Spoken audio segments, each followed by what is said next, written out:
My wife, Irene, looked at me from across our pristine kitchen island, a confused frown on her face. "You haven't stopped smiling since that call," she said. "What's going on?" I let out a soft, cheerful laugh, a sound that hadn't felt genuine in months. "I'm thrilled," I told her, my smile growing wider. "Because I just found out you're carrying his baby. And my lawyer just confirmed we have everything we need to finalize our divorce. Honestly, this is the best day ever." The way the color drained from her face. The way she stood there, completely frozen. That was just the beginning of her world falling apart. But for me, it was the first day of the rest of my life. How did I uncover the lies? How did I turn the tables so completely, leaving her with nothing but the consequences of her own choices? It's a story of betrayal, patience, and meticulously planned revenge. Stick around to hear every single detail. And if you believe in getting the justice you deserve, make sure you subscribe to our channel, Inspiration Seeker. Hit that like button and let me know in the comments what you would have done in my shoes. Now, let's go back to the beginning. From the outside, we were the American dream personified. Our custom-built home in the rolling hills of Austin, Texas, was a monument to our success. The floor-to-ceiling windows overlooked a perfectly manicured lawn, and the aroma of expensive espresso always seemed to hang in the air. I had my career as a software architect, and Irene was a rising star in her marketing firm. We had the right friends, went to the right parties, and drove the right cars. We had built a life that was, by all accounts, perfect. But a perfect house can feel awfully cold when the warmth between two people has died. The change was gradual, a slow erosion of affection so subtle I almost convinced myself I was imagining it. It started with the small things. The way her laughter, once a sound that could fill any room, didn't quite reach her eyes anymore. The way her hand would pull away from mine just a fraction of a second too soon. Our conversations, once filled with shared dreams and inside jokes, became sterile interviews about our day. Mine was always fine, and hers was always busy. Her phone became her most intimate companion, a sleek black rectangle that held more of her attention than I ever could. It was always angled away from me, the screen dimming guiltily whenever I walked into the room. Late nights at the office became the norm. "We're pushing for a huge new client," she'd say, exhaustion in her voice. "George is really putting us through the ringer." George, her boss. His name started popping up more and more, the hero and the villain of her work anecdotes. At the time, I just saw it as work stress. I'd rub her shoulders, tell her not to work too hard, and try to ignore the hollow feeling in my chest as she fell asleep, a mile of empty space between us in our king-sized bed. I tried to bridge the gap. I booked a surprise weekend trip to a vineyard, a place she used to love. She canceled at the last minute. "Sorry, honey, George just scheduled a mandatory team workshop." I'd cook her favorite dinner, and she'd eat a few bites while scrolling through emails, her mind clearly somewhere else. Each attempt I made to reconnect was met with a polite but firm wall of excuses. It felt like I was trying to hold onto smoke. I was living in this beautiful house with my beautiful wife, surrounded by all the trappings of a happy life, but I had never felt more profoundly alone. The silence in our home was deafening, filled with all the things we weren't saying. I just didn't realize yet that I wasn't simply losing her to her career. I was being actively and meticulously replaced. The breaking point, the first real crack in my carefully constructed denial, came about a month later. Irene came home one evening, dropping her designer handbag on the marble countertop with a sigh that seemed to carry the weight of the entire corporate world. She looked pale, stressed, and utterly exhausted. She announced she was booking a solo wellness retreat for the upcoming weekend. "I'm just so burned out, Charles," she explained, her voice a fragile whisper. "George has us on a deadline that's just brutal. I need to unplug completely. Just me, some yoga, and a lot of quiet." My immediate response was one of support. I told her it was a great idea, that she deserved it. But even as I said the words, a small, cold knot formed in my stomach. A weekend completely unplugged? For a woman who slept with her phone on the pillow next to her? It felt out of character. That weekend, the house felt unnervingly quiet. I busied myself with projects I'd been putting off, trying to enjoy the solitude, but the silence seemed to amplify my doubts. I sent her a text on Saturday afternoon. Hope you're feeling relaxed. Love you. A few hours passed before a reply came back. So peaceful here. Phone is off most of the time. Talk Sunday. It was efficient and distant, like a corporate memo. There was no love you back. I told myself I was overthinking it, that this was the whole point of her trip, to disconnect from everything, and that included me. But I couldn't shake the feeling of being shut out, of being managed. The truth arrived innocuously, tucked inside a crisp white envelope a week later. I was sorting through the mail, a mundane Tuesday morning ritual, when I opened our joint credit card statement.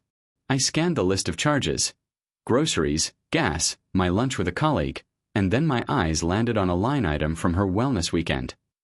The charge wasn't from a place called Serenity Meadows or Tranquil Pines. It was from a place called the Cypress Hideaway. The name alone sent a shiver down my spine. It didn't sound like a place for yoga mats and green juice. My heart started to beat a little faster. With trembling fingers, I opened my laptop and typed the name into a search engine. The results loaded instantly, and the knot in my stomach tightened into a block of ice. The Cypress Hideaway wasn't a retreat center. It was an exclusive boutique hotel, famous in Austin for being a discreet, romantic getaway for couples. The website was filled with images of four-poster beds draped in silk, private balconies with champagne buckets, and reviews praising its intimate ambience. There was no mention of a single yoga class. It was a place you take a lover, not a place you go to find yourself. I sat there, staring at the screen, the credit card statement lying on the desk like a verdict. This was no longer a feeling. It was a fact. A transaction. A betrayal with a price tag. And as I looked at the charge, for a 2-night stay in their most expensive suite, I knew with sickening certainty that she hadn't been there alone. I closed the laptop, but I couldn't close my mind to the images it had conjured. I didn't confront her. Not yet. I just watched her that evening, her face a mask of casual normalcy, and I felt the ground beneath my feet begin to crumble. For the next 2 weeks, I lived in a state of quiet torment. I went to work, sat in meetings, wrote code, and came home every evening to the woman who was a stranger to me. Every interaction was a performance. I'd ask about her day, and the name George would inevitably come up. George loved my pitch. George wants me to lead the new project, and each mention felt like a small, sharp jab. I'd nod and smile, a perfect imitation of a supportive husband, while inside I was replaying the images from the Cypress Hideaway's website.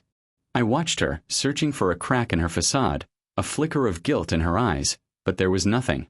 She was flawless in her deception, and the ease with which she lied was, perhaps, the most chilling part of it all. The bombshell dropped on a rainy Tuesday evening. The sound of the downpour outside was a soft, steady rhythm against the windows of our living room. I was reading on the couch when Irene walked in and sat opposite me, her hands clasped nervously in her lap. She had an unreadable expression on her face, a strange mix of anxiety and what looked like excitement. She turned off the television, a gesture so unusual it immediately put me on high alert. "Charles," she began, her voice soft but firm. "We need to talk." My mind instantly braced for a confession. This is it, I thought. She's going to tell me about the affair. I set my book down, my heart hammering against my ribs, and gave her my full attention. "Everything okay?" I asked, my voice a model of calm concern. A slow smile spread across her lips, a radiant, theatrical beam that didn't touch her eyes. She took a deep breath, as if preparing for a life-altering announcement. "It's more than okay," she said, her voice trembling with practiced emotion. "It's wonderful. Charles, I'm pregnant." The word hung in the air between us, thick and suffocating. Pregnant. It was a word that, years ago, would have been the single greatest joy of my life. We had talked about it, planned for it, but the timing was never right for her career. Now, hearing it in this moment, it wasn't a joy. It was a weapon. A cold dread, far worse than anything I had felt before, washed over me. It was a physical sensation, an icy wave that started in my gut and spread through my entire body, leaving me numb. Our physical relationship had dwindled to almost nothing over the past 6 months. The math wasn't just fuzzy. It was impossible. My mind was a chaotic storm of dates, lies, and the name of that hotel, but my face remained a mask of stunned surprise. Years of corporate meetings had taught me how to control my expressions, how to project an image that was the complete opposite of what I was feeling. I let a slow, deliberate smile form on my lips. I stood up, walked over to her, and knelt down, pulling her into an embrace. I held her, the scent of her expensive perfume filling my senses, and I could feel the slight tremor in her shoulders. She was mistaking my shock for overwhelming happiness. "Irene, wow," I whispered into her hair, the words tasting like ash in my mouth. That's incredible news." As I held her, I wasn't embracing my wife and the mother of my future child. I was holding a stranger who had just handed me the final, irrefutable proof of her betrayal. And in that moment, buried in the lie of our embrace, the grief I'd been suppressing began to harden. It cooled and sharpened into something else entirely. A quiet, unyielding resolve. She had made her move. Now it was time to plan mine. The days following Irene's announcement were the most surreal of my life. I was an actor playing the lead role in a tragedy, and only I had read the full script. I went through the motions with a chilling precision. I'd come home and ask about her day, listening to her talk about morning sickness with a manufactured look of sympathy. I'd place my hand on her still flat stomach and talk about the future, about names and nurseries, all while the truth burned like a toxic acid in my gut. She was blooming, energized by her secret and my apparent ignorance. I, on the other hand, was being hollowed out, my grief and anger crystallizing into something hard and sharp. The loving husband was a shell, and inside, a strategist was taking meticulous notes. Suspicion was no longer enough. The pregnancy had raised the stakes to an unbearable level. The thought of raising another man's child, of pouring my love, my resources, and my life into a lie, was a violation I couldn't endure. I needed proof. Hard, undeniable, soul-crushing proof. I needed the weapon that would not just end our marriage, but obliterate her entire narrative. My first move was methodical and remote. I logged into our shared family phone plan account, a digital space I hadn't looked at in years. The interface was sterile, just columns of dates, times, and numbers. But as I filtered the data for Irene's line over the past few months, a story began to emerge. There was one number that appeared with relentless frequency: George's. It wasn't just the volume of calls and texts. It was the timing. The 45-minute calls late at night after she claimed to be asleep. The flurry of texts back and forth during her wellness retreat weekend. It was a digital map of their affair, stark and undeniable. This confirmed the how and the when, but I needed the what. I needed their words. That opportunity came a few nights later. Irene had fallen into a deep sleep, exhausted from a long day at the office. Her phone was on her nightstand, charging. For a moment, it looked like a sleeping viper, harmless until touched. My heart pounded in my chest, a frantic drum against the silence of the room. My hands were steady, but my breathing was shallow. I slipped out of bed, each footstep a calculated risk. I picked up the phone. The screen lit up, and to my surprise, it was unlocked. She had become so comfortable in her deception, so confident in my ignorance, that she had grown careless. I opened her messages, my thumb hovering over the icon. And there it was. A thread with George, going back months. I didn't read everything. I didn't need to. I scrolled back to the time of her retreat. My eyes scanned the words, and each one was a hammer blow. This weekend was a dream. "I wish we didn't have to go back," she had texted him. "Soon," he replied. "Just be patient with Charles. We need to handle this perfectly." I kept scrolling, my blood turning to ice. I found the conversation from the day she told me she was pregnant. "I told him," she wrote to George. "He bought it completely. He's so happy." A reply from George came a minute later. "Good. He'll take care of you and our baby until we're ready. He owes you that much. Our baby." The two words echoed in the silent room, confirming my deepest fears with a casual cruelty that stole the air from my lungs. There was no ambiguity, no room for doubt. It wasn't just an affair. It was a conspiracy. They had a plan, and I was the unwitting, pathetic cornerstone. I stood there in the darkness, the phone's glow illuminating my face, but I felt nothing. The rage, the pain, the heartbreak, it all receded, replaced by a profound, chilling clarity. My world hadn't collapsed. It had finally come into focus. I screenshotted everything, sending the evidence to a secure private email account I had created for this very purpose. Then I placed the phone back on the charger, exactly as I had found it. I slid back into bed, lying beside my wife, and for the first time in months I slept soundly. The victim was gone. The architect was now in control. Lying in bed in the pre-dawn darkness, with Irene sleeping soundly beside me, the tempest of the previous night was gone. The raw, screaming agony of betrayal had burned itself out, and what remained was not ash, but something forged in the fire, a diamond-hard clarity. A profound and chilling sense of purpose settled over me. The emotional storm had passed, and in its wake was a dead calm, the kind that sailors fear before the true hurricane hits. My first instinct, my most primal urge, was to unleash that hurricane immediately. I pictured myself shaking her awake, shoving the glowing screen of her phone in her face, and watching the smug satisfaction melt into panic as her web of lies disintegrated in an instant. I wanted to scream. I wanted to break things. I wanted to witness the immediate, messy, and satisfying implosion of her world. A part of me craved that raw, visceral confrontation, the catharsis of letting all the pain and rage pour out of me in one volcanic eruption. But as I lay there, my breathing steady, and even another part of me, the architect, the planner, the man who built complex systems from nothing, took control. An emotional explosion was exactly what they would expect. It was chaotic, unpredictable, and ultimately a losing strategy. A screaming match would give her the opportunity to twist the narrative. She would cry, she would accuse me of violating her privacy, she would paint me as the unstable, jealous husband. George, her noble protector, would swoop in to rescue the distraught, pregnant victim from her irrational spouse. In that scenario, I would lose all control. They would set the terms, and I would be left reacting to their moves. No, I would not give them that satisfaction. The decision solidified in the silent darkness of our bedroom. This would not be a messy, emotional affair. It would be a surgical extraction, a controlled demolition. I had spent years building a life with this woman, investing my love, trust, and finances into a future that was a complete fabrication.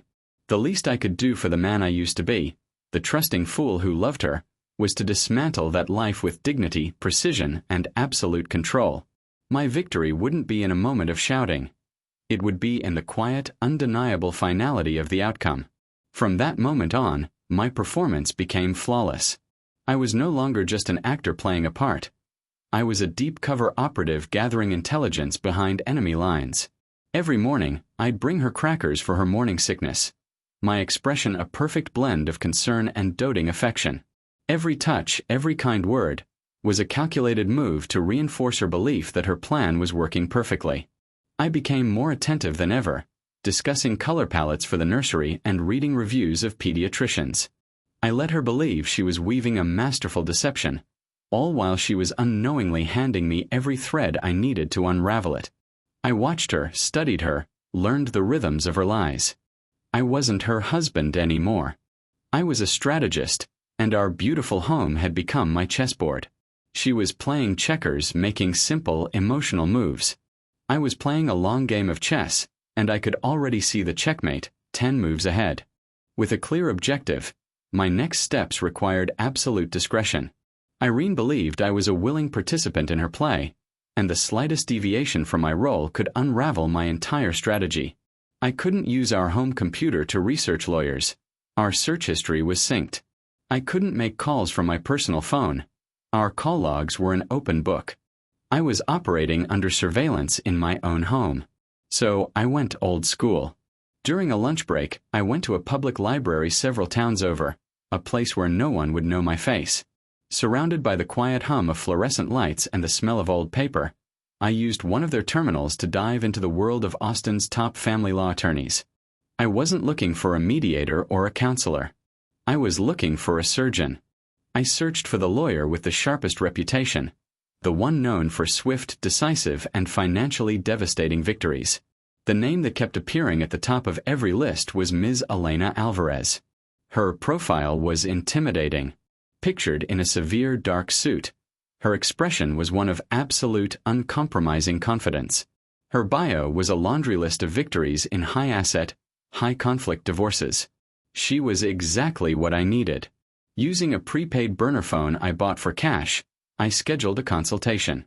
Her office was on the 30th floor of a glass skyscraper in downtown Austin, a world away from my quiet suburban life. The reception area was a study in minimalist power. Chrome, glass, and a single dramatic orchid on a granite desk. There were no comforting pastel colors or boxes of tissues here. This was not a place for tears. It was a place for transactions. I was led into a conference room with a panoramic view of the city, a city that suddenly felt alien to me. Ms. Alvarez entered a moment later. She was exactly as her picture portrayed her. Sharp, immaculate, and with eyes that seemed to analyze and assess me in a single glance. She didn't offer platitudes or sympathies. She shook my hand firmly and said, "Mr. Henderson, you have 1 hour. Please begin." I didn't present my story as a heartbroken husband. I laid it out like I was a project manager briefing a new stakeholder. I calmly detailed the timeline of Irene's increasing distance. I presented a printed copy of the credit card statement for the Cyprus hideaway. I had the phone records neatly organized, highlighting the calls and texts to George. And finally, I showed her the screenshots I had taken from Irene's phone, the ones confirming the plan, the affair, and the paternity. I spoke in a level, dispassionate voice, presenting fact after fact. She listened intently, her face impassive, her fingers steepled under her chin. She didn't interrupt once. When I was finished, she was silent for a long moment, her gaze fixed on the damning evidence on her conference table. Finally, she looked up at me, and for the first time, I saw a flicker of something other than professional detachment in her eyes. It looked like respect. "Mr. Henderson," she began, her voice crisp and clear. "Most men in your position would have come in here shouting, a mess of unfocused rage. Your decision to remain silent and gather this information was the single most intelligent move you could have possibly made. It has given you complete and total leverage." She leaned forward, all business. "Here is what we are going to do. You will continue to play the part of the devoted, expectant father. Do not confront her. Do not give her any reason to suspect that you know. We will conduct a thorough financial audit to ensure she hasn't been moving assets. And most importantly," she paused, her eyes locking onto mine, "we will secure irrefutable scientific proof that you are not the father. That will be the final nail in the coffin. Emotion is the enemy of a good settlement. Your composure will be our greatest weapon." I walked out of that high-rise office an hour later feeling a profound shift inside me. I was no longer just a man reacting to betrayal. I was a client with a strategy, backed by a powerful ally. The grief was still there, a cold, heavy stone in my chest, but it was no longer my focus. I now had a clear, sequential plan. I had a mission, and I was going to execute it flawlessly. The 2 months that followed were a masterclass in deception. I lived my life on 2 separate, parallel tracks. On one track, I was Charles Henderson, the doting husband, eagerly awaiting the birth of his first child. On the other, I was a silent, methodical plaintiff, building an unshakable legal case against his wife. My home was no longer a sanctuary. It was a stage, and I gave the performance of a lifetime every single day. My days were filled with gestures of manufactured affection. I'd wake up early to make her ginger tea for her morning sickness. I'd research the safest car seats, leaving the browser tabs open on our shared tablet for her to see. I even attended a doctor's appointment with her. I sat in the dimly lit examination room, the air thick with the smell of disinfectant, and watched the grainy black and white image appear on the monitor. I heard the rhythmic, accelerated thump-thump-thump of the heartbeat, a sound that should have filled me with awe. Instead, I felt a profound and chilling detachment. I saw not a life, but evidence. Exhibit A. I forced a tear to my eye, squeezed Irene's hand, and whispered, "It's a miracle," while my mind catalogued the moment as a crucial piece of the narrative I was allowing her to build. My nights were a different story. After Irene was asleep, Believing I was just staying up late to finish some work, I would retreat to my study. This room, once a place of creative focus, became my war room. Using a new laptop I'd purchased with cash and a secure, untraceable internet connection, I delved into the architecture of our life together. Guided by Ms. Alvarez's forensic accountant, I became an archaeologist of our finances, digging through years of digital records. I downloaded every bank statement, every credit card bill, every investment report. I created a labyrinth of password-protected files, documenting every inconsistency. And I found them. Small things at first, unexplained cash withdrawals, purchases from stores in parts of town we never visited. Then I discovered the big one, a separate savings account, opened 6 months prior, in her name only. She had been systematically siphoning money from our joint checking account into it. Small amounts each week that were designed to go unnoticed. Thousands of dollars, set aside for the future she was planning with George. Every deposit was another brick in the fortress of evidence I was building. Every lie she told me about her day, I would cross-reference with the data I had. Lunch with the girls was actually a charge at a restaurant near George's apartment. A business expense was a gift purchased from a high-end jewelry store. The strain of this duality was immense. I felt like I was holding my breath all day, every day, only able to exhale in the silent, lonely hours of the night. The man I was, warm, open, trusting, was being systematically buried under layers of cold calculation. Every smile I faked, every lie I told by omission, chipped away at my own soul. But I never wavered. Every time I felt the emotional toll, I would simply open the secure email on my burner phone and look at the screenshot of that one text message. "He'll take care of you and our baby until we're ready." That single sentence was the fuel that burned away any trace of doubt or weakness. They saw me as a placeholder, a convenience. They had grossly underestimated me. They thought I was a pawn in their game, when in reality, I was the one controlling the entire board. Ms. Alvarez was unequivocal. The financial records, the text messages, the hotel bills, they were all powerful pieces of a larger mosaic. But the keystone, the single, irrefutable piece of evidence that would make the entire structure of Irene's deception collapse, was science. "We need to prove paternity, Charles," she had stated in her typically blunt fashion during one of our discreet calls. Not with accusations or assumptions, but with a 99.9% degree of scientific certainty. It will preempt any argument, any denial, any attempt she could possibly make to contest the terms of the divorce. She explained the process of a non-invasive prenatal paternity test. It was a marvel of modern science, capable of isolating the baby's fetal DNA from a sample of the mother's blood. I already had that, courtesy of the last doctor's visit I'd so dutifully attended with Irene. All we needed was a comparison sample. We needed George's DNA. This was the most delicate and potentially risky phase of the entire operation. I couldn't risk a direct confrontation, nor could I hire a private investigator, which might create a paper trail. I had to acquire it myself. For this, I once again turned Irene's own words against her. She was a constant source of intelligence, unknowingly providing me with every detail I needed. During one of her rambling monologues about a stressful week at work, she mentioned George's rigid daily routine. "He's so predictable," she'd sighed. "He can't function without his 8 a.m. espresso from that little Italian place on Lamar." And so, the next morning I was there. I was sitting at a small table in the corner of that same cafe, hidden behind a laptop, pretending to be engrossed in a work project. The air smelled of roasted coffee beans and pastries.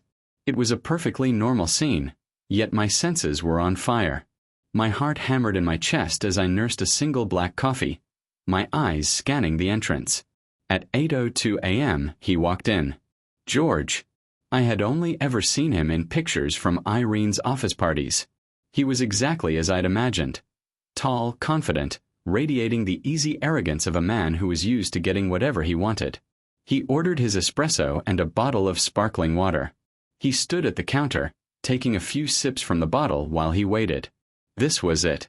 My focus narrowed, blocking out the chatter of the cafe, the hiss of the espresso machine. Everything slowed down. I watched as he finished his espresso, took one last swig from the water bottle, and tossed it into the nearby trash receptacle on his way out the door. My moment had come. I waited for a full minute, a minute that stretched into an eternity, my hands trembling slightly under the table. Then, with a practiced air of nonchalance, I packed up my laptop, walked towards the exit, and paused by the trash can. My hand dipped inside, my fingers closing around the cool, ridged plastic of the bottle he had just discarded. A wave of revulsion washed over me as I touched the object that had been on his lips, but it was immediately replaced by a surge of cold, triumphant adrenaline. I slipped it into a Ziploc bag I had waiting in my briefcase and walked out into the bright Austin morning.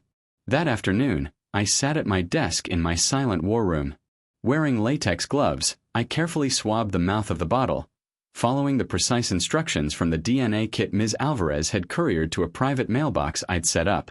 I packaged a sample, along with my own cheek swab for elimination purposes, into the prepaid biohazard envelope. As I sealed the package, I felt a sense of profound finality. I had done it. I had gathered the lies, the financial records, and now the very biological essence of their betrayal. The truth was now out of my hands.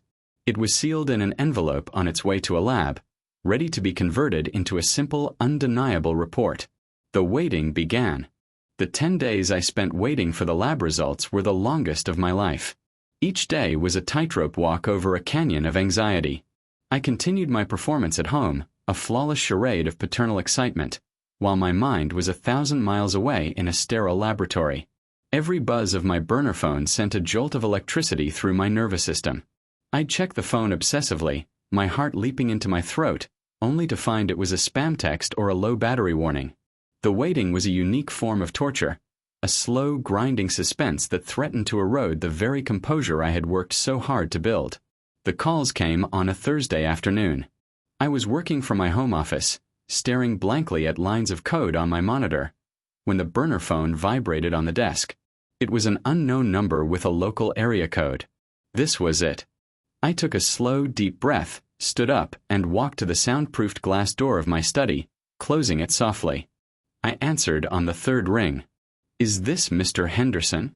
The voice on the other end was a woman's, professional and devoid of any emotion. "This is he," I replied, my own voice surprisingly steady. "This is Genesis Diagnostics calling to confirm your results are available. As per your instructions, I am authorized to deliver them verbally. Are you in a private location?" "I am." There was a soft click of a keyboard. "The analysis is complete," she stated, her tone as clinical as a medical report. "Based on the fetal DNA isolated from the maternal blood sample and the paternal samples provided, the individual designated as Father 1, Charles Henderson, is excluded as the biological father." She paused for a beat. "The individual designated as Father 2, George," she hesitated, likely reading my anonymized label, "is not excluded. The probability of his paternity is 99.99%. There it was. The truth, stripped of all emotion and delivered in the cold, hard language of science. A 99.99% certainty. I didn't feel a surge of rage or a wave of despair. I felt nothing. And then something else. A profound, bone-deep sense of release, as if a multi-ton weight I didn't even realize I was carrying had been lifted from my soul. The last shred of doubt, the tiny, foolish voice in the back of my head that whispered, "What if you're wrong?" was finally mercifully silenced. "Thank you," I said calmly. "Please email the full report to the address on file." I ended the call and stood there for a long moment, staring out the window at the perfectly green lawn of a life that was a complete lie. Less than an hour later, the phone vibrated again. This time, the caller ID read Alvarez Legal Group. "Charles," Ms. Alvarez said, her voice sharp and efficient, wasting no time on pleasantries. "I saw the lab report come through. We are green-lit. The financial audit is complete, and it's even better for our case than we'd hoped. She's been far more careless than I anticipated. The petition is drafted, the asset freeze is ready to be filed, and every single piece of evidence is organized and appended. We have an unassailable position. All you have to do is give me the word." I listened to her, the architect of my liberation, and felt the final tumblers of the lock on my gilded cage click into place. The plan wasn't a theory anymore. It was a loaded weapon, and my finger was on the trigger. The months of deception, the silent agony, the crushing weight of her betrayal, it had all led to this precise moment of absolute power. A strange sensation started in my chest, a lightness that spread through me, up into my face. My lips began to curl upwards. It wasn't a smile of happiness or joy. It was a smile of pure, unadulterated relief. A smile of finality. A smile of freedom. For the first time since I'd opened that credit card bill, I felt the future open up before me, a blank slate that I, and I alone, would get to write. The performance was over. The silent case was built. And Irene was about to walk onto a stage where she no longer knew any of the lines. I remained in my study for a while after the calls, letting the certainty of the moment wash over me, cementing my resolve. The smile on my face felt less like an expression and more like a permanent fixture, a mask of liberation that had fused to my skin. I didn't need to rehearse my lines. I had been living them, in one form or another, in the silent theater of my mind for months. Now it was simply time for the curtain to rise on the final act. I was sitting in the living room, a book resting unread in my lap, when I heard her car pull into the garage. The soft hum of the engine, the click of her unlocking the door, these were the mundane sounds that had structured my life for years. Tonight, they sounded like a countdown. She walked in, dropping her keys into the ceramic bowl by the door with a familiar clatter. "Hey," she said, her voice tired. "Long day. George is being relentless about the new campaign." She rounded the corner and stopped, her brow furrowing slightly as she saw the expression on my face. "What's up with you?" "Just a good day," I replied, my voice light and airy. I didn't move from my chair. I just watched her. She walked further into the room, setting her purse down on the sofa. She studied me, a flicker of curiosity in her eyes. It was clear she was misinterpreting my mood entirely, likely assuming I'd received a promotion or some other piece of trivial good news. She couldn't conceive of a world that didn't revolve around her and her plans. She gave a small, indulgent smile. "Well, you haven't stopped smiling since I walked in. You got a call or something. What's going on?" The moment was perfect. The question she had asked was the exact cue I had been waiting for. I slowly closed my book, setting it deliberately on the table beside me. I looked directly into her eyes, letting my smile widen, infusing it with every ounce of cheerful, unadulterated relief I felt. "You're right. I did get a call. 2, actually." I began, my tone conversational, as if I were about to share a funny story. "And I'm more than thrilled. I'm ecstatic. Because I just discovered that you're carrying his baby." I paused, letting the pronoun hang in the air between us. "And my lawyer called confirming every single thing I needed to finalize our divorce." I leaned back in my chair, the picture of relaxation, and delivered the final line with genuine feeling. "Best day ever." The silence that followed was absolute. It was heavier and more profound than any I had ever experienced in that house. I watched the cascade of emotions on her face, a rapid silent film of her world collapsing. First, there was simple confusion, her brain trying and failing to parse the words. Then, a flash of disbelief, followed by the dawning horror as the meaning began to sink in. Her self-satisfied smirk evaporated, replaced by a slack-jawed emptiness. The color drained from her cheeks, leaving her face a pale, waxy mask. Her hands, which had been unbuttoning her blazer, froze in mid-air. She didn't gasp. She didn't scream. She just stood there, rooted to the expensive Persian rug, utterly motionless. She was a statue of her own ruin, and I, the architect, was finally free to admire my work. Time itself seemed to stop in our living room. Irene remained frozen for what felt like an eternity, her body locked in place, but her eyes were a maelstrom of frantic, racing thoughts. The initial shock began to curdle, transforming into something uglier, something more desperate. The first crack in her composure was a short, incredulous laugh, a sound completely devoid of humor. It was a brittle, sharp noise that shattered the silence. "Are you insane?" she finally whispered, her voice hoarse. The accusation was her first move, her instinct to flip the narrative, to paint me as the villain. "You're making some kind of sick joke." What did you go through my phone? You're paranoid, Charles. You've completely lost your mind. She was grasping for the old dynamic, the one where my concerns were dismissed as anxiety and her actions were beyond reproach. She was trying to regain control, to throw me off balance with indignation. I didn't raise my voice. I didn't defend myself. My calm was the one thing she couldn't fight. I'm not insane, Irene. And I'm not joking, I said, my tone even and dispassionate. I rose slowly from my chair and walked over to a handsome wood cabinet by the fireplace, a piece she had picked out, a symbol of the life we had supposedly built together. I opened a drawer and retrieved a simple, plain manila folder. It was thin, but its weight felt immense in my hand. I didn't hand it to her. I simply placed it on the polished surface of the coffee table between us. It landed with a soft, definitive thud. You call it paranoia, I said, my eyes never leaving hers. I call it due diligence. Everything you need to understand is right in there.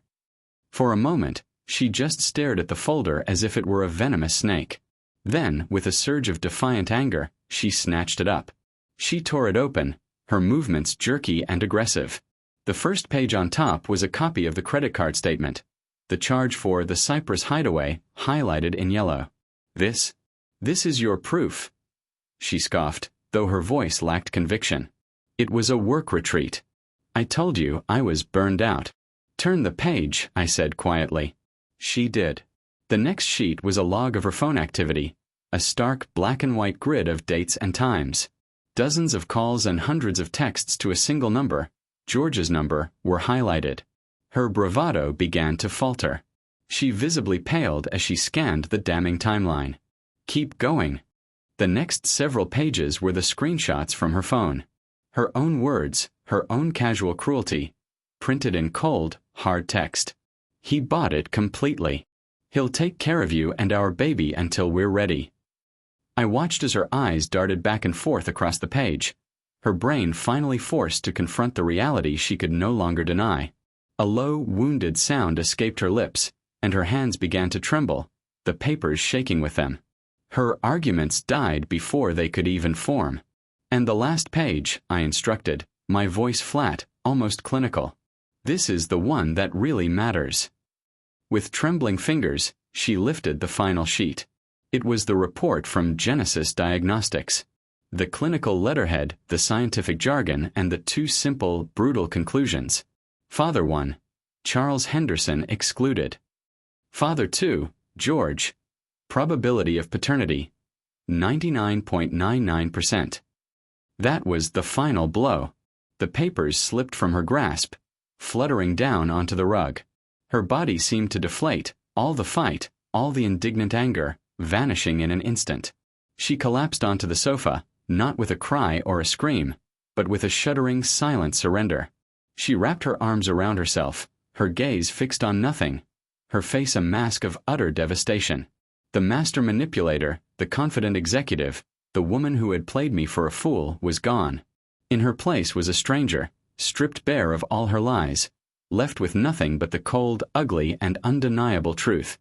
I stood there and watched her, not with hatred, but with a detached, almost scientific curiosity. I was observing the complete and total collapse of a system built on lies. The woman sobbing silently on my sofa was not the Irene I had married.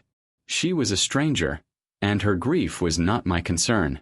It was simply the final data point in a long and painful equation. After several minutes of these silent, shuddering breaths, a new kind of energy seemed to spark within her. It wasn't defiance, but pure, animal panic.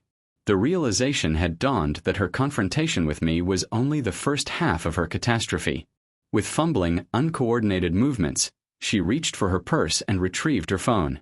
Her thumbs moved clumsily across the screen, her eyes wide with a desperate last-ditch hope.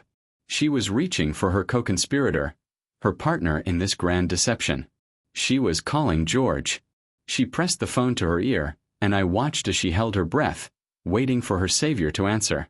From my vantage point across the room, I could only hear her side of the conversation, but it was more than enough to paint a vivid picture of her final disillusionment. George, she breathed into the phone, her voice a ragged whisper. The relief of hearing his voice was immediately apparent. "George, thank God.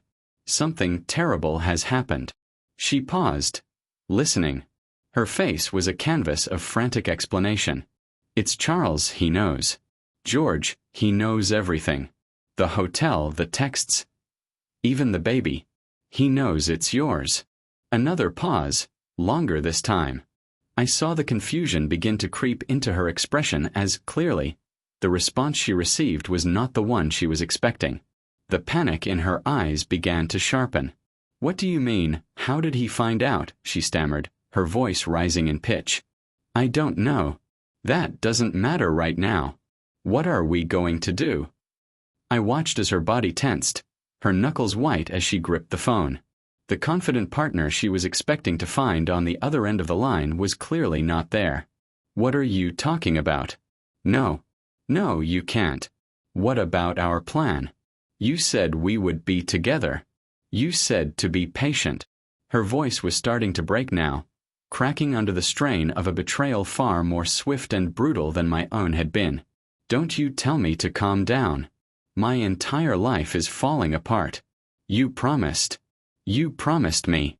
The final blow came. I saw it in the way her face went completely slack, her eyes glazing over with a look of hollow disbelief.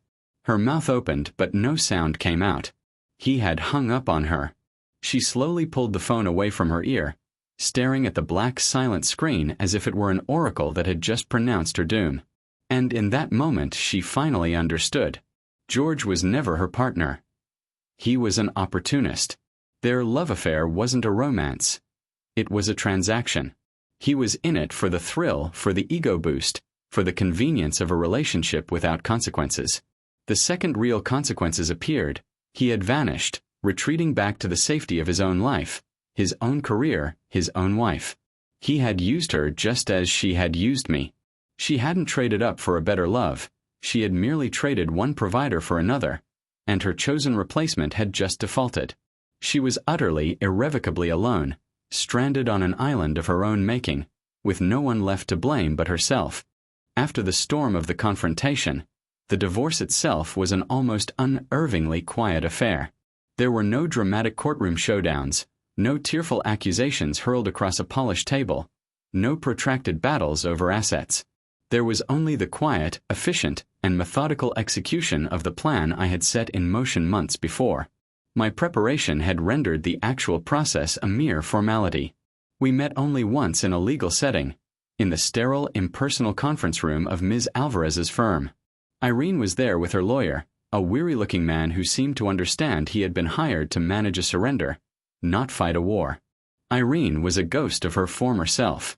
The vibrant, confident woman who could command a boardroom with a smile was gone. She sat hunched in her chair, her gaze fixed on her hands, avoiding my eyes. She looked smaller, diminished, stripped of the arrogant certainty that had been her armor. Ms. Alvarez was in her element. She didn't present our evidence as a threat. She presented it as the foundation of an already decided reality. The conversation was not a negotiation. It was a briefing. She calmly laid out the terms, her voice never rising. She spoke of the prenuptial agreement we had both signed years ago, specifically referencing the infidelity clause that was now in full effect. She referenced the documented proof of the affair and the blatant misappropriation of marital funds into Irene's secret account. And then, the final, unassailable fact: the paternity test. Ms. Alvarez didn't even need to show the report again.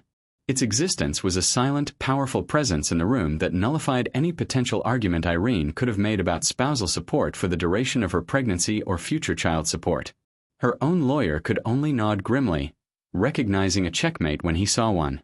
There was nothing to contest, no angle to argue. To fight would be to have every sordid detail made public in a court filing, a professional and social suicide Irene could not afford. Her only option was to sign. The settlement was swift and clean. I kept the house and all its contents, the monument to a life that had been built on a lie, which I would now cleanse. I retained the majority of our shared investments and retirement accounts, as stipulated by the prenup in the case of infidelity. The money she had siphoned into her secret account? Ms. Alvarez advised we let her keep it. It was a pittance compared to the overall estate, and it served as a final ironic symbol of her failed plan. The very escape fund she had built was now essentially her only severance. A week later, she came to the house one last time to collect her personal belongings. I made sure I was out. I had no desire to witness her final departure. When I returned that evening, the house was silent. Her closets were empty.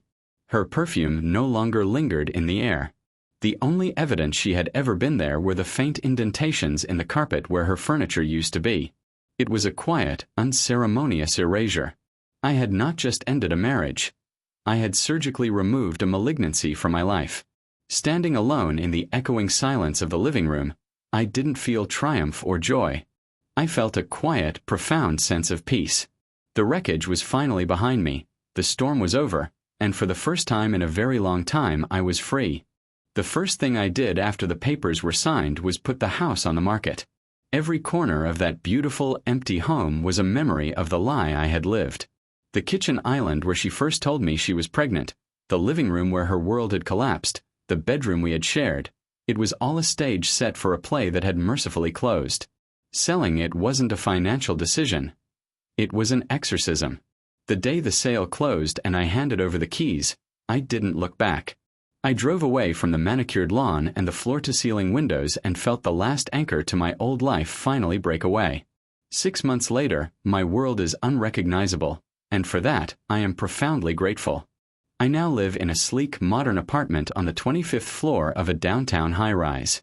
My view is no longer of a quiet, suburban street, but of the sprawling, energetic Austin skyline. Every evening, I watch the sunset paint the sky in fiery colors, and as the city below transforms into a glittering constellation of lights, I feel a sense of connection, of being part of the world again. The furniture is minimalist and new, chosen by me and for me. There are no ghosts here.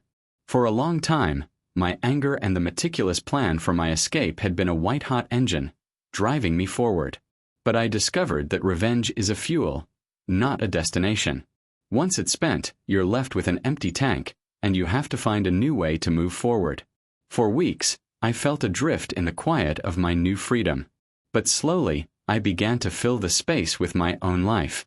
Phone calls I had been meaning to make for years were finally made. I reconnected with 2 of my best friends from college, men I had drifted away from during my marriage. Hearing their easy laughter, sharing stories, and realizing how much I had missed genuine, uncomplicated friendship was like a balm for my soul. My work, which had become a refuge and a tool, transformed back into a passion. I poured my energy into a new project, a complex and challenging piece of software architecture that fully engaged my mind. I worked late not because I was hiding from something, but because I was genuinely excited by what I was creating. I was building again, but this time I was building for myself. On a whim, I took a weekend trip down to the coast, walked along the beach with the wind in my face, and ate fresh seafood at a loud, cheerful shack. It was simple, spontaneous, and utterly my own. I heard through a mutual acquaintance that Irene had the baby, a boy. I was told she left her job and moved back to her hometown in Ohio to live with her parents. George, predictably, had managed to salvage his own marriage and career, leaving her completely behind. When I heard this news, I expected to feel a surge of vindictive satisfaction, a final taste of victory. But I felt nothing. It was like reading a brief, uninteresting news story about 2 strangers in a faraway city. Their drama, their consequences, their lives, they had nothing to do with me anymore. The bitterness had finally, fully, dissolved, leaving behind not an empty space, but a quiet, solid foundation of self-respect. I had walked through the fire, and instead of being consumed, I had been forged anew. Today, I'm standing on a limestone cliff, the sun warm on my shoulders. The hike up the trail in the Texas Hill Country was challenging, my legs burning with the effort, my lungs taking in deep, clean breaths of air scented with cedar and dust. The physical exertion felt good, a reminder that my body was my own, that I could push it, that I could carry myself to new heights. I took the final few steps onto the rocky outcrop at the summit, and the world seemed to fall away at my feet. Before me, the hill country unfolded in a breathtaking panorama of rolling green hills, rugged canyons, and a vast, endless sky. A hawk circled lazily on a thermal current high above. There were no walls here, No ceilings, no perfectly arranged furniture to navigate. There was just space. Endless, beautiful, and quiet space. A year ago, my world was a meticulously decorated prison of secrets and lies, its boundaries defined by the woman I shared it with. I had spent so long navigating that confined space, measuring my words, calculating my moves. Now, looking out at the endless horizon, I finally, truly understood the meaning of freedom. And I smiled. It wasn't the sharp, vindictive smile I had worn on that final evening with Irene. That was a smile born from the release of pain, the satisfaction of a plan perfectly executed. That was the smile of an ending. This was different. This smile was quiet. It was easy. It rose up from a place of deep, settled peace. It wasn't about her, or George, or anything that had happened in the past. It was about the simple, profound beauty of the present moment. It was the smile of a man who had not only survived the wreckage of his life, but had learned to build a better, more honest one in its place. The future wasn't a pre-written script I was being forced to act in anymore. It was like the landscape before me, vast, open, and full of limitless possibilities, waiting to be explored. My best day ever wasn't the day her world fell apart. I see that now. That was just the day the demolition ended. My best days are these days. The ones filled with the quiet joy of a morning coffee overlooking the city, the easy laughter of an old friend, the satisfying burn in my muscles after a long hike. My best day ever wasn't the day I won my old life back. It was every single day that I get to build my new one. And as I stood there, breathing in the free air, I knew with absolute certainty that the best was still yet to come.